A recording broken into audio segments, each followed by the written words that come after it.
பெயர் கூர்சுமா லாங்கா கர்குமா லாங்கா ஆகும். பயன்கள் மற்றும் மருத்துவ குணங்கள். கிருமிநாசினி உடலில் ஏற்படும் காயங்களை ஆற்றவும் தொற்று கிருமிகளை அழிக்கவும் உதவுகிறது. நோய் எதிர்ப்பு சக்தி இரத்தத்தை சுத்திகரித்து உடலின் நோய் எதிர்ப்பு ஆற்றலை அதிகரிக்கிறது. சரும பாதுகாப்பு தோல் நோய்களை குணப்படுத்தி முகப்பொலிவை தருகிறது. செரிமானம் செரிமான மண்டலத்தை சீராக்கி பசியை தூண்டுகிறது. வீக்கத்தை குறைத்தல் மூட்டுவலி மற்றும் உடலில் ஏற்படும் உள்வீக்கங்களை குறைக்க பயன்படுகிறது. மஞ்சள் கலந்த பால் தயாரிக்கும் முறை. மஞ்சள் பால் செய்முறை.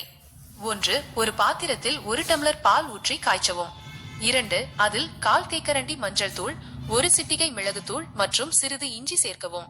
3. நன்கு கொதித்ததும் வடிகட்டி தேவையானால் தேன் அல்லது நாட்டு சர்க்கரை கலந்து பருகவும். பயன்கள். நோய் எதிர்ப்பு சக்தி உடலில் நோய் எதிர்ப்பு மண்டலத்தை வலுவாக்குகிறது. சளி மற்றும் இருமல், தொண்டை வலி மற்றும் சுவாச பிரச்சனைகளை சரி செய்கிறது. வீக்கம் குறைதல் மூட்டு வலி மற்றும் உடல் வீக்கத்தை குறைக்க உதவுகிறது. நல்ல தூக்கம் இரவில் குடித்தால் ஆழ்ந்த உறக்கம் கிடைக்கும். செரிமானம் செரிமான மண்டலத்தை சீராக்கி நச்சுக்களை வெளியேற்றுகிறது.